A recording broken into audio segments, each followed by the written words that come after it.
Hey everybody, it's Wes from the 4x4 Canada podcast. Today we got a little bit of a different show for you today, and it's my coverage from the BC Overland Rally a couple weeks ago in Kelowna, British Columbia. And I have to say, Ray and Marianne and the rest of the crew from the BC Overland Rally did a spectacular job. It's a brand new site just outside of Kelowna, and it was a great site. And a lot of new vendors came this year, and a lot of vendors returned as well.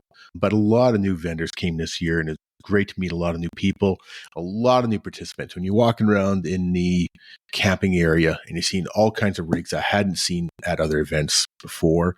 So it's really neat to see a lot of new people there. And there was also, for the first time ever in Canada, the Rebel Rally University, and where basically they were teaching and working with females that are interested in going to the Rebel Rally in the States. That was a hugely popular event. I know Big Rich, if you ever listened to Conversations with Big Rich, American podcast, and Big Rich was a rock crawler, ran one of the rock crawling series back in the day. He has an awesome podcast. Check it out with Conversations with Big Rich. But I understand he was there. I found out after. I would have loved to met the guy. But yeah, Rebel University was a super popular event. Of course, there's lots of other popular courses and events there. There was great conversations throughout the evening. Myself and Mike from the Unexpected Off-Road and Daryl from Van City Adventures, we did a quick little talk about the YouTube world. I'm hoping to explode that a little bit more next year, and with a little bit more notice, we can get some other YouTube people on and have sort of a little round table. And I think that'll go over quite well. So we got a lot of ideas rolling around about that for next year. The talks at night were absolutely incredible. The first one was a lady, and I'm sorry, I cannot remember her name. And she's from Europe, and she's been traveling around Canada for the last year or so. And second was Patty Upton. Her and her husband traveled around the world in a 1960 something Jeep CJ in the 1980s. And her interview is actually going to be the first one you're going to be hearing here today. She gave a great talk around the fire, but her and I had a little bit of one-on-one time, a few times actually. And so you'll be listening to her interview coming up. And on Saturday night, Vanessa and Josh from Destined for Wild, we had them on a couple weeks ago. Their episode actually dropped on the Thursday morning of the BC Overland Rally. So that was just great timing. And they had a really great talk about their trip down to Argentina from the FJ80 Land Cruisers. So once again, we met a ton of people. And first off, we want to thank to all the listeners that come up and said hi. I was wearing my 4x4 Canada podcast shirt, and it was really great to talk to our listeners and have a face-to-face with them and get some feedback. A lot of you mentioned how much you enjoy the podcast, and we want to thank you from the bottom of our hearts for that. And we also got some very good constructive criticism and some good ideas on how to improve the podcast in the future. Keep those coming. We love hearing from you guys. We also met a lot of our former guests in person. We do all of our interviews online, and so it was really nice to put some faces to some names and quick handshakes and stuff like that. Ralph from Summit Expedition Trucks, they do those aluminum flat decks. We had a great conversation with him. You'll hear him later on in this episode. Wonderful stand-up family. I talked with them numerous times through the weekend, and it's not just Ralph, but his whole family and his whole crew are great and wonderful people. Had a great talk with Vil from Crave. Vil's been on the 4x4 Canada podcast a few times. Vil from Crave Automotive and Geo Scout Adventures on Instagram. And his whole crew over at Crave, top-notch crew, and I spent a lot of time talking with them. We did a quick little walk around Vil's Tacoma, which I'm absolutely in love with, and you'll hear us talking about it. If you want to see what we're talking about, head over to our Instagram. These interviews are posted up on there, and they're also going up on YouTube as well too. Vil with his supercharged long travel Tacoma flatbed, et cetera, et cetera. Absolutely gorgeous rig, but you got to see the video on this thing in person because it's hard to explain about it if you're not looking at it. So we met a lot of really neat people, and I honestly regret not interviewing more people. I should have interviewed more people in the camps, and I should have interviewed more vendors, but you know how it is. You get there, and it took me an hour to walk 20 feet because I end up talking to friends and stuff like that. And so I need to really focus more on that next year. But I do want to next year, I want to spend more time in the camping area and do some walk around videos with people as well too. But here it is. Here's some of my interviews from the 2024 BC Overland Rally in Kelowna, BC. Once again, huge thank you to Ray and Marianne and the rest of their crew, all the volunteers. You guys did an outstanding job, and I can't wait to be back next year. Alrighty. Hi, I'm Patty Upton. This is my 1966 CJ5 Jeep, christened the Sandship Discovery. She's done something no other Jeep has done or can do. She has a Guinness Book of Record for the first all-land crossing of the Darien Gap of Panama and Colombia. That area between the two countries where the Pan American Highway has not been completed, most likely isn't going to complete it in my lifetime and probably not in my daughter's lifetime. She's traveled around the world. The goal was to take one American-made vehicle around the world on a north-south course, all on land except for the South Atlantic. That was to be the only legitimate water barrier. So it was tires on the ground from Hutto Bay, Alaska to the tip of South America, hence the all-land crossing of the Darien Gap. We shipped to Africa, wheels on the ground, all the way to Gamvik, Norway. That's quite the adventure. Now, the Darien Gap was numerous attempts to make that, right? Correct. My husband had set this goal years and years ago. He tried in late 1975, started the crossing in 1976, driving a 72 Ford F-250. Totally overloaded. Looked great, but he had, like you said, he carried every spare part imaginable, but everything that broke he didn't have. So that one, unfortunately, that's the heartbreaking one, is a man was shot and killed on that one. And nobody knows why, how, or anything else. To our knowledge, it was never solved. We assume it was a native, their weapons are old and they're very careless with them. So anyway, that put an end to that trip. He started again in late 1976, early 1977, driving a brand new CJ7 Jeep. Made it through the gap in 49 days, but he did about 12 miles, lashed to some dugout canoes up through the swamp because the rains were coming and he didn't want to get caught in the swamp during the rains. It wasn't an all-land crossing. A couple of weeks later, that point became moot when he drove that one over a cliff. The road turned, he didn't, and the Jeep went over a cliff, and he said as the headlights flipped end for end, he made plans for his next expedition. The goal was to take one American-made vehicle, not a series of them. Started again in 79, driving a brand new CJ5. That one was, again, a total loss. Was in the Darien Gap of Panama and Colombia, had a disagreement with a park official, Colombian park official, and that one was lost to the park. It was left cabled to a tree on the Cocorica River. So this was the fourth attempt, and this is the one that made it. This is a 66 CJ5. He started June 15th, 1984 at Hutto Bay. We finished at Gamvik, Norway on July 4th. Had to finish on an American holiday, 1989, just over 5 years. 5 years traveling around the world. That's incredible. That's absolutely incredible to do, especially such a utilitarian vehicle as well. It's basically, he modified it, yes. Yeah. He cut the roof, raised it 4 inches because he's 6'4". He had to be able to see out the windshield. He put larger tires and wheels on it. Yeah. Didn't change the running gears. Put a 4-speed transmission in, and as a result, lots of traction, and as a result of all that, lots of broken axles. Yeah, exactly. Basically stock, the only thing he changed is he put headers on it. It's a V6 Dauntless, 225 cubic inch. Put headers on it, electric fuel pump, a water fuel separator. How did you guys sleep? Like, this is a small vehicle.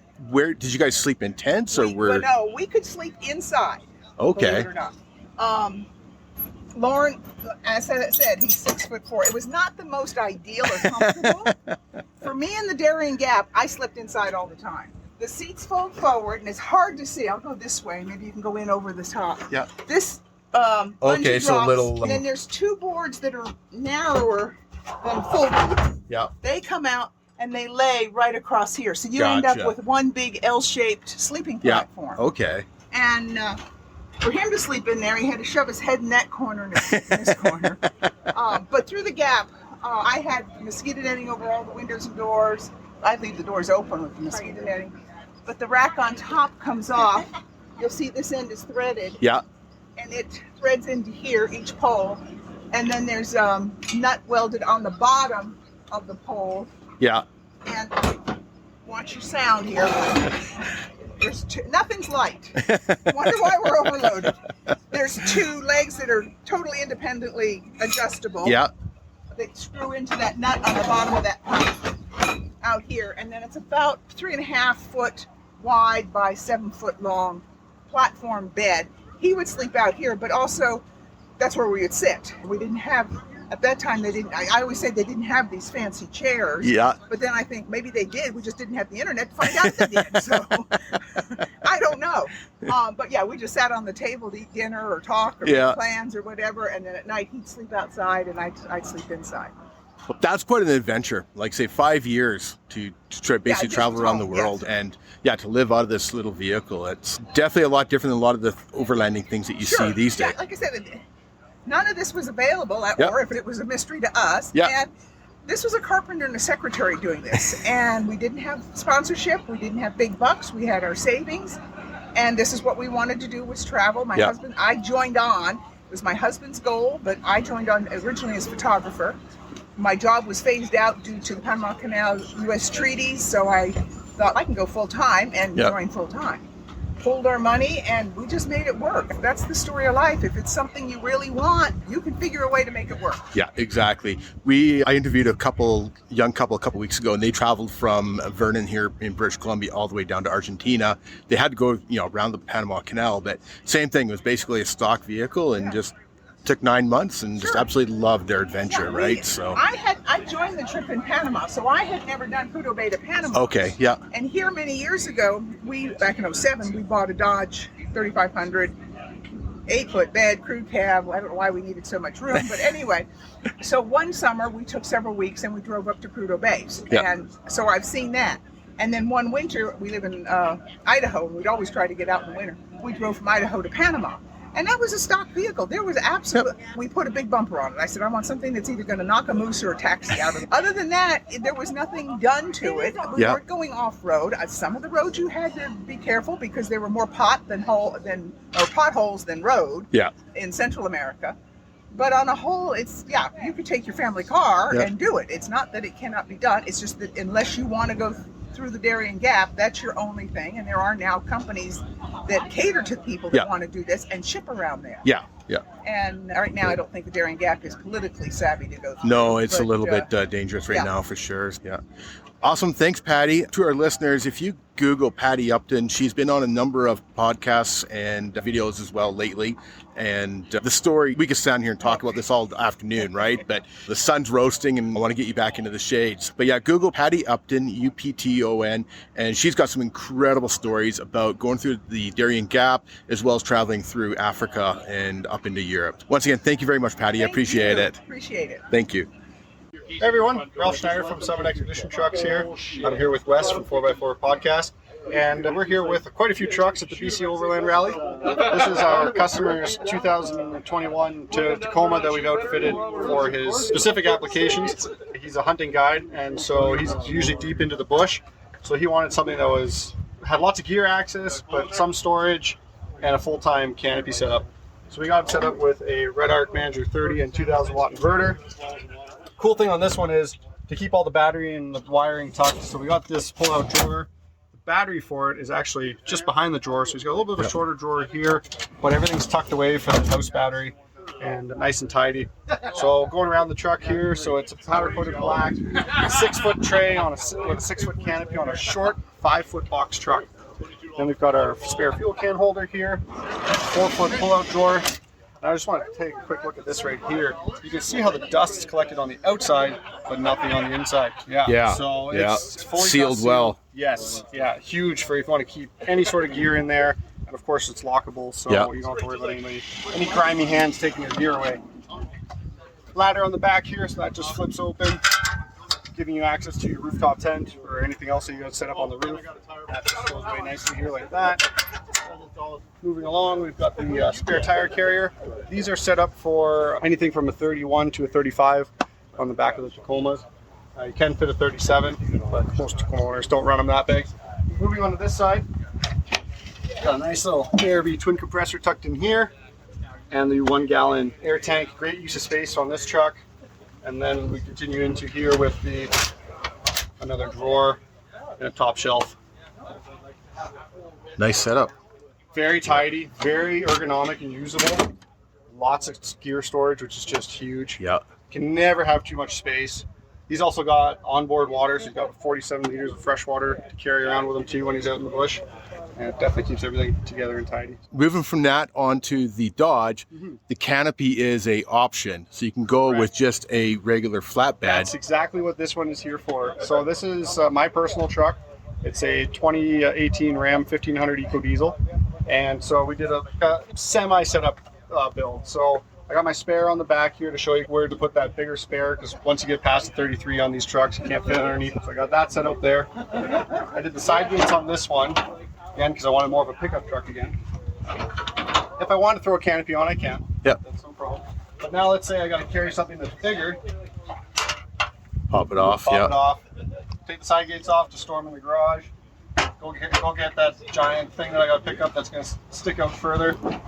And then on this truck, we set this one up with our optional D-rings, D-ring tie downs, so that if I want to load the quad or the dirt bikes on there, I got a good place to secure those. So those are an option that we also offer.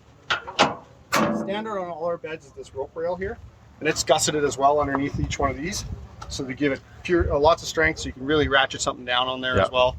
And then of course I got my front and rear toolboxes just to tidy it up real clean. And then in the back here, because I wanted to keep it just a little bit more simple, I didn't do a drawer.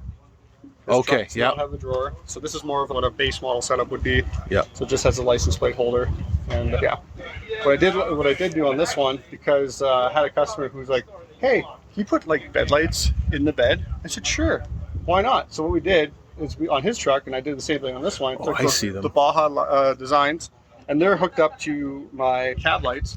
So when I turn on, when I open up the doors or whatever, those guys go on.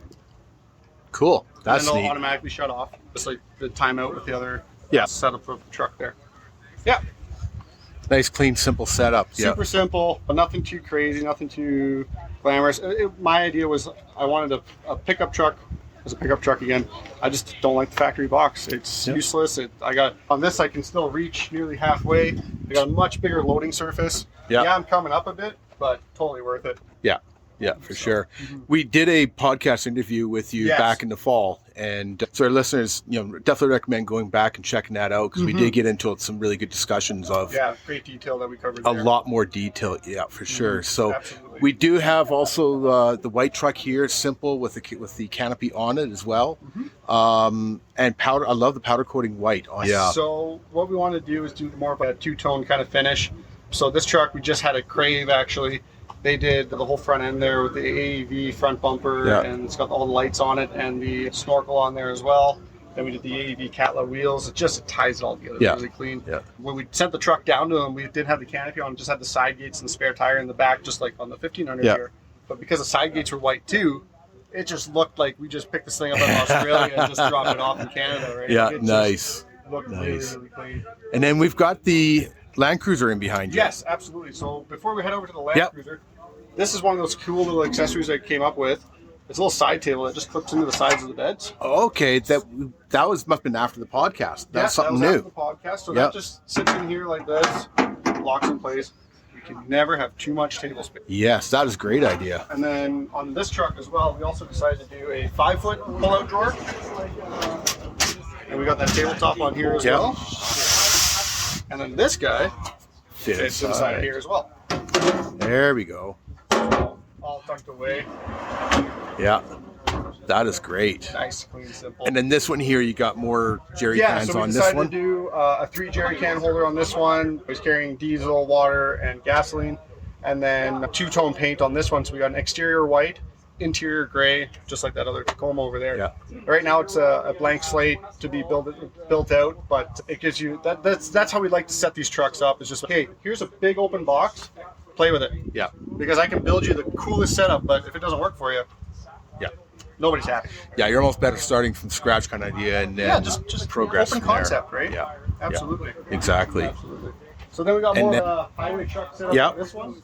So same deck as the other truck, but we wanted to show you, like, and it can comfortably fit big ATV. Yeah. Don't have to worry about your tailgate being slapped around back there.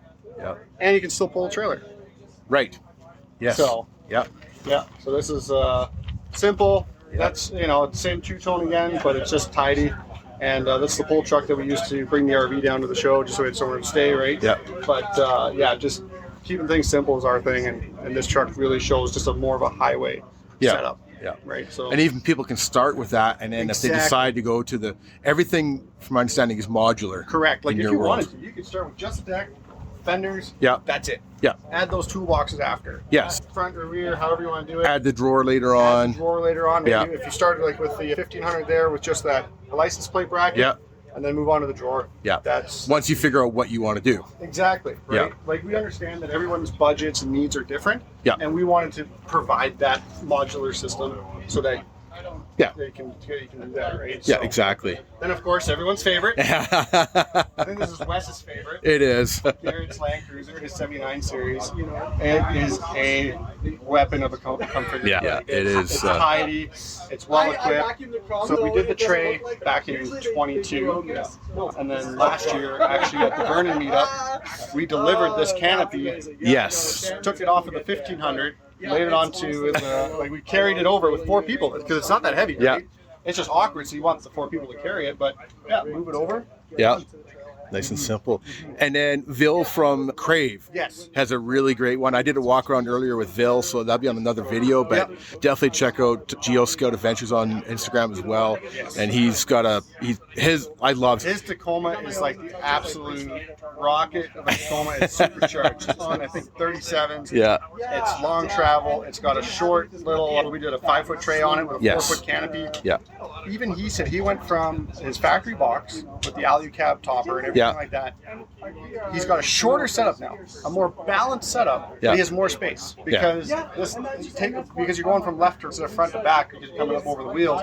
Not a space yet. It's just that much better. Yeah. So definitely that's another option is going to a shorter instead of running a 6 foot. If you had a 6-foot bed, you can go into a 6-foot or a 5-foot flat deck just to try and give you a bit more clearance to the back. Exactly, right? Like for the hardcore wheelers, that's why we offer. Like you got a 5-foot box truck, 5-foot deck.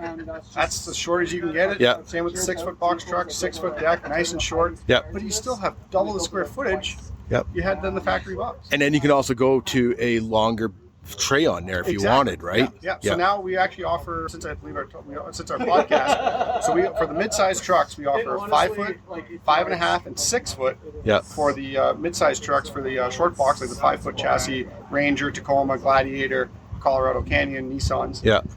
Got that 5.5 is the new number because let's say you wanted to run a 5-foot canopy, but you didn't really want that 6-foot deck, and the 5-foot doesn't give you enough space to put that spare tire properly, especially if you're running a 35. You want that weight of the tire on the deck. So now we offer that 5.5. And the same goes with the 6-foot box trucks. Yeah. We now offer not only the 6 and 7-foot, but a 6.5. Same idea. You want to run a 6-foot canopy, but you don't want to run that 6-foot deck, and you don't want to run that 7-foot deck, 6.5. Yeah, perfect. Beautiful. Awesome. And how can people reach you? Absolutely. So we are on social media. Summit Expedition Trucks, online at setoverland.com. Same with Facebook, Summit Expedition Trucks. And they can call us directly at 780-881-7983. That's my personal direct number so that they can get a hold of us. But we're growing big. The 1500 here is deck number 100. Wow. Our old Tacoma that we sold to Rob, he came with it here. That's deck number 1. So just to give you guys the scope of how much we've grown at 2020, it's substantial. Yeah, and I think we were talking earlier, and there's 13 of them here at this event. There's 13 units here total. So we brought 4. Garrett's got his. Avery's got from Gear for Overland has his Tundra here. Bill's Tacoma. Fab from West Coast Off-Roaders, his Tacoma's here. We just did a Nissan Patrol with Rugged Destinations out of Washington. They're here with that unit. We got a customer, Russ from Calgary, with his Land Rover Defender 130. Beautiful setup with a 4-wheel camper on the back of it. That's here as well. And then, of course, our old Tacoma. That gentleman showed up. And then your good friend Brian, he's here with his Tacoma as well, with a 7-foot deck and some toolboxes on it. And then we also have another customer with their Power Wagon.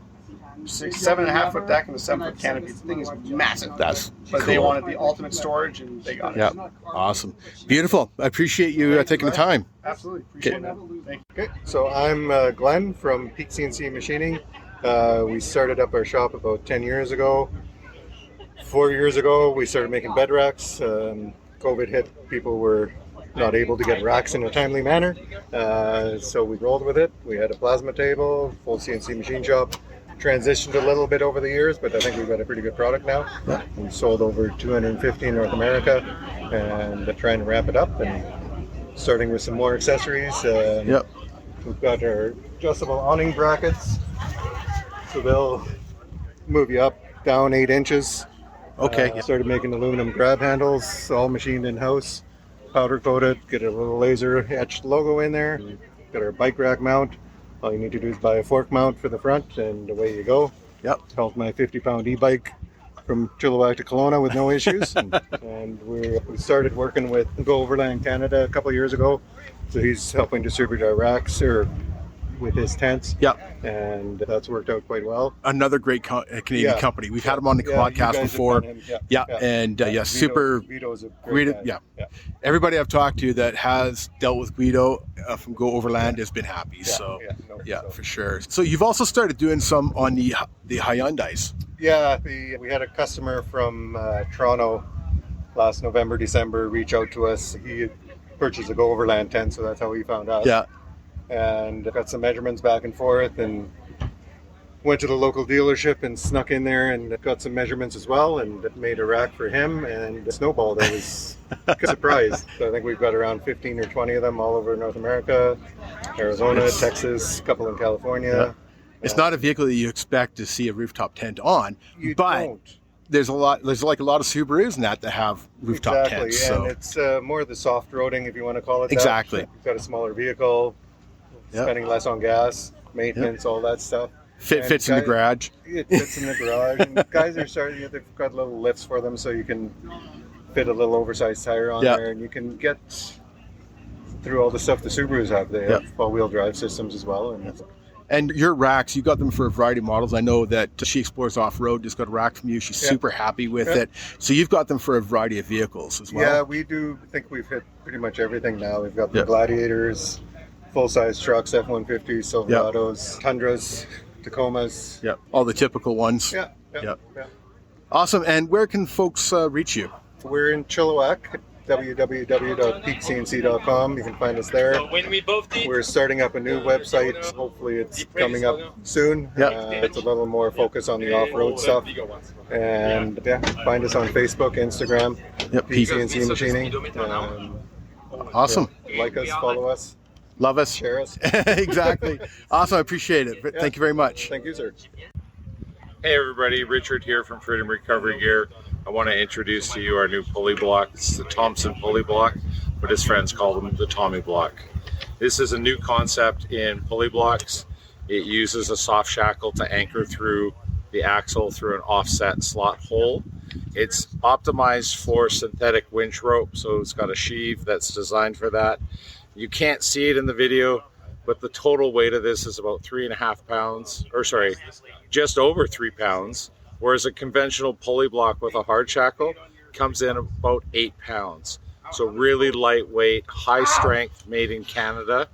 We've got some really cool markings on here that help you identify the mechanical advantage. You can see the 2 vertical lines here. It's 2-to-1 mechanical advantage when it's at 0 degrees. And as you change the angle, the mechanical advantage changes. So it becomes a tool for help you to measure what your mechanical advantage is. So over here on my right, we've got a setup of a 3-to-1 rigging configuration. Up here we have our tree anchor, as you can see, and we have a bumper representing a vehicle at the bottom. With the Tommy block, because of its design, we can do a conventional 2-to-1 where we come around the pulley from a tree and go back to the vehicle. But if we add in another pulley block, we can actually use a short winch extension. We call this a synthetic becket.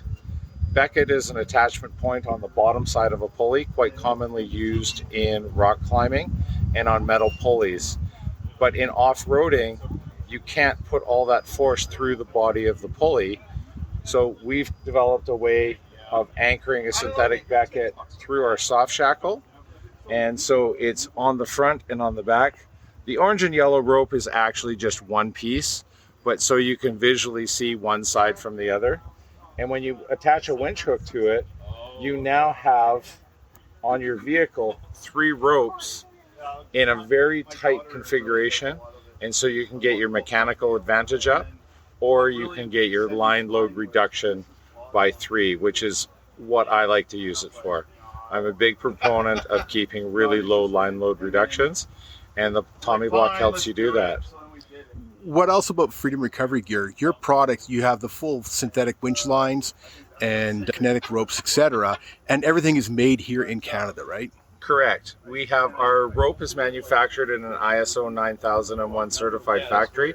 So every piece of rope that we make our products with is tested and certified before I even get it. We continue with the ISO tracking information on all our products. So when you look at a label, you'll see identification number that tracks it back to the original manufacturer of the fiber. We're really big on labels, having our manufacturer's name really clear on what the product is, as well as what it's made out of and when it was made, so that you know exactly what you're getting. And all our products are tested independently before we determine what our working load limits and minimum brake strengths are.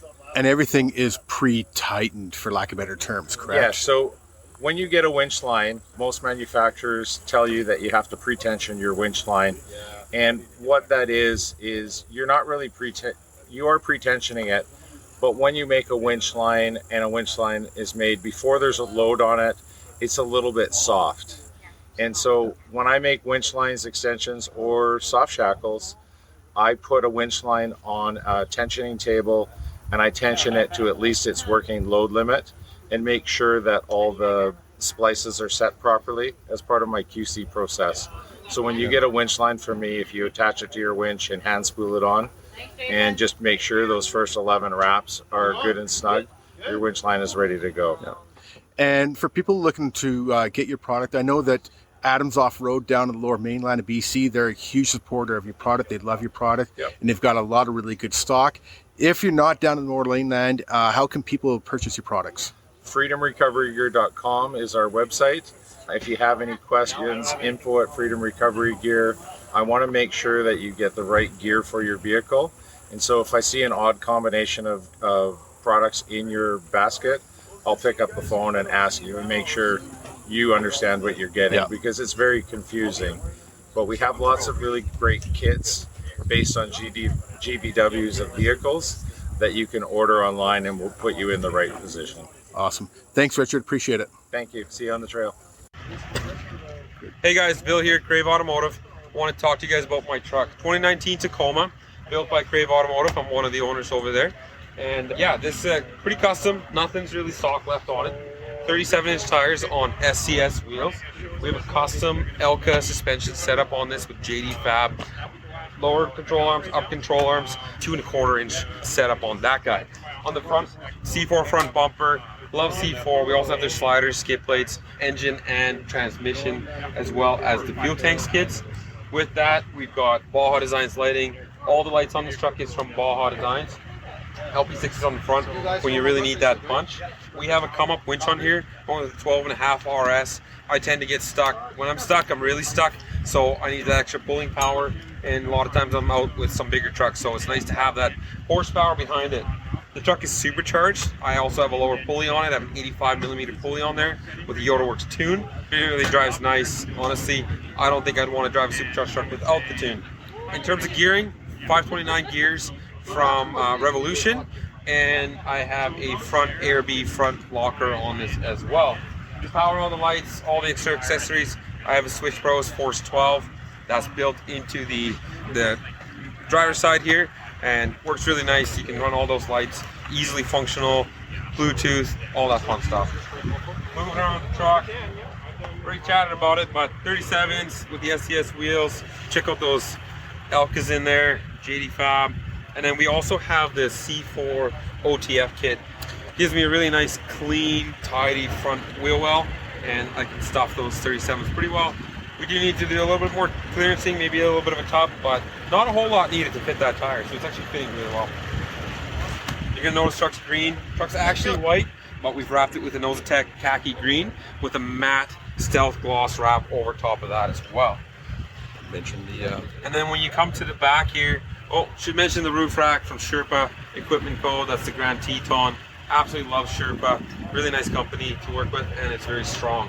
In the back here, Summit Expedition Trucks tray and canopy combo. I really wanted to shorten this truck, so I went with a 5-foot tray on the truck. It almost looks bobbed. It's not actually bobbed, and it's the actual same size as your standard 5-foot box. It just looks really short because you don't have all that extra stuff on it. The hitch is nice and tucked in. For suspension, I have custom Elka using Archive Garage hammer hangers in the back, as well as shock relocation towers. We got 12 inches of travel on the rear. Inside the canopy, we've got the ARB fridge. That thing's been rocking for probably 7 years now. Doesn't really turn off in the summer, and it still keeps going. As long as it's got power, it's happy. Everybody asks me, what's it like having this canopy on here? There's a 4runner with a kitchen on this side. We go around the other side, there's a 4runner with gear on the other side. For cooking, love the Cook Partner stove. Aubrey from Gear for Overland. If you haven't chatted with him yet, go check that out. I got this platform here. This is where I cook. Propane's right there. One thing you'll notice is the spare tire is tucked right into the truck. I really wanted to get that tire as far forward as possible, and this was the best solution for it by going with that 4-foot canopy. Come around the truck, get a good idea of what's happening over here. Selling some products out of it, but I got a power setup using everything from Victron. There's 2 lithium batteries in the back seat.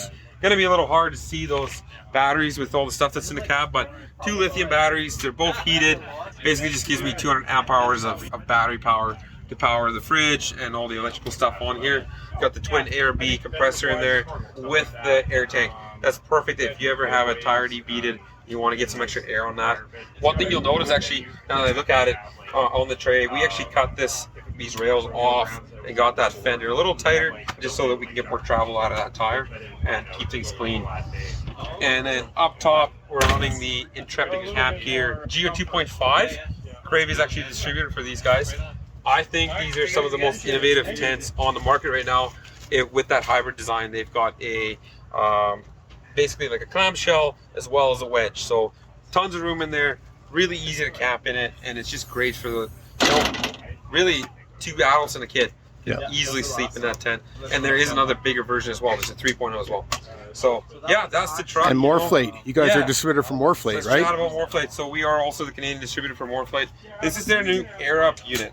So what's cool about the Air Hub is that it doesn't only allow you to set your pressure for your inflation, but also for your deflation. So this is set up currently for inflating. So it's a 32.2 PSI. All I have to do is go hit this up, go to 35, 37, turn this up, hit the compressor, and away we go. It'll shut off at 35 PSI once we reach it. If I want it to air down, same thing. Unhook all this stuff here from it, and then basically you just set it. We're at 33. Let's go down to 30. Release, and it'll just go to that pressure. Super easy to use. It's going to shut down when you're done. You can turn it off when it starts beeping, and that tells you that, hey, you've hit the pressure, you're good to go. So loving the Morflate products. Yeah, we are a distributor, and yeah, check out our website if you want to learn more about those. Thanks, bud. What's going on, guys? It's Luke over at Ironman 4x4. Came all the way from the US over to this Canada show, and I'll tell you what, it's beautiful here. Things that we specialize in are going to be our suspension. So we got the Foam So Pro, we got a Subaru RAV4 kit, our ATS suspension coming soon. Don't tell anyone yet. Our monotube suspension. So behind me, I'll show you here, we got our 24 Tacoma as well. We'll have parts coming out very soon for this guy. Right now, we just have the insert bumper on there. We got some rock sliders on there, and then we got our suspension on here as well. So what we got going on, we got 35s with a 2.5-inch lift with a positive 18 offset wheel. We got our bed rack on here. We got our 270 awning deployed, and our tent that is set up. It is at an angle, so it's a little bit challenging here. Awesome. Yeah, I'm Steve from Rocky Mountain Motion Control, and we got the 80/20 system here with all the T-slotted aluminum. So we got all the bits and pieces that you can build pretty much anything you want. It's like your grown-up Lego system. So you got the different extrusions. Over here, you got the smaller series called the 10 series, and then below that's the 15 series. So you got like the 1 inch here or the 1.5 inch, depending on how strong you want to in your system. Yep. A lot of people with drawers that like to use the 1 inch to start it off with, and then they can build from there. And the core of the system is the 2-degree drop lock. So these points here are actually pointed down slightly 2 degrees. So when you tighten it, you're actually flexing the aluminum, creating like a lock washer kind of setup, right? So that's what keeps it really strong when you're driving around and everything. Under sustained vibration, it's still good to put a little bit of Loctite on, especially on a roof rack situation. But yeah, no, it's stuff's solid. Like you have a 6-foot long piece of this, you can put like 500 pounds on it, no problem. I got my roof rack up there, come in with 1.5 inch black, so you have the silver or black. Okay. Yeah, so you can get that in there.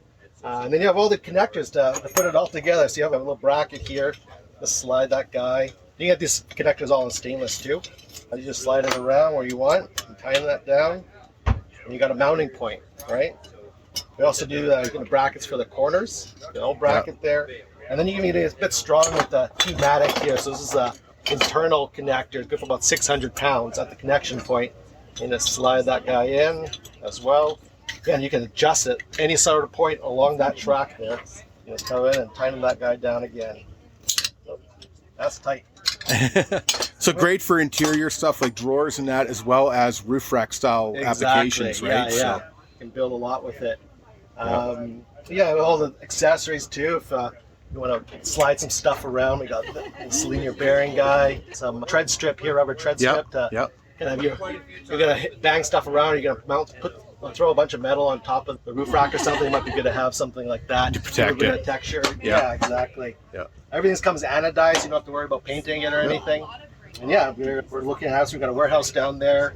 Have an online store. You can see us. So it's rmmc.net. Okay. You can take a look at our online store, and then we have the full range of parts as well that we can provide you as well. If we don't have an Abbotsford, we can bring in from the States. It's all USA made. Yeah. Quite extensive catalog, and we're here to help you out. Any sort of designs and everything, just give us a shout and we'll help you out. Awesome. Appreciate it. Thank you very much. Thank you. Yeah, just showing off our drawer setup here. We've got this 5-foot long, 500 capacity drawer slide.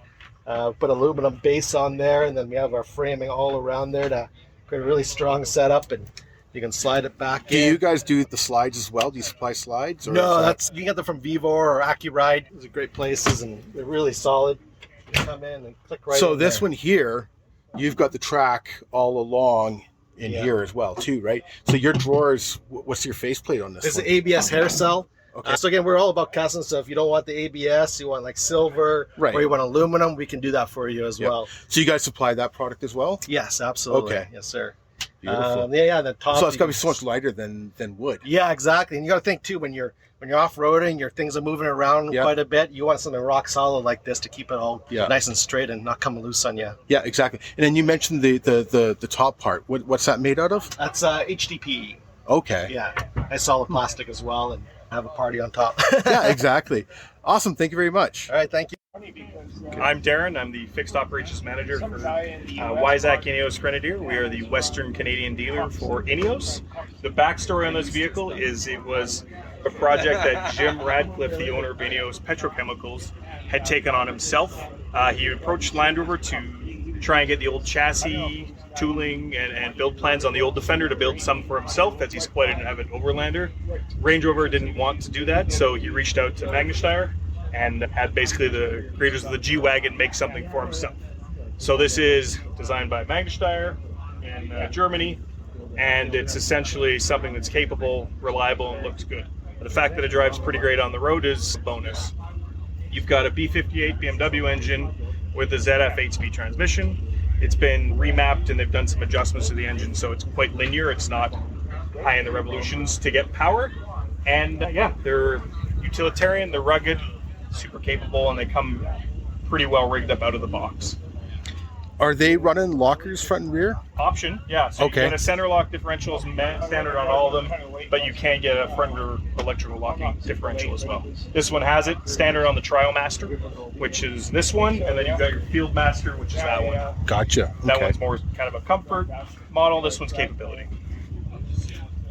And let's have a quick look inside here. They're pretty basic machine in regards to looks wise on them. Yeah, so the idea is everything's rudimentary for simplicity and functionality, right? So if you have an issue with something inside, you've got a whole whack of switches upstairs and on the dash. So you can isolate your issues to Gotcha. to areas if there is a problem. So yeah, everything on here is factory accessory with the exception of our tent. That comes from our friends at Capit. Mason's right there trolling in the background.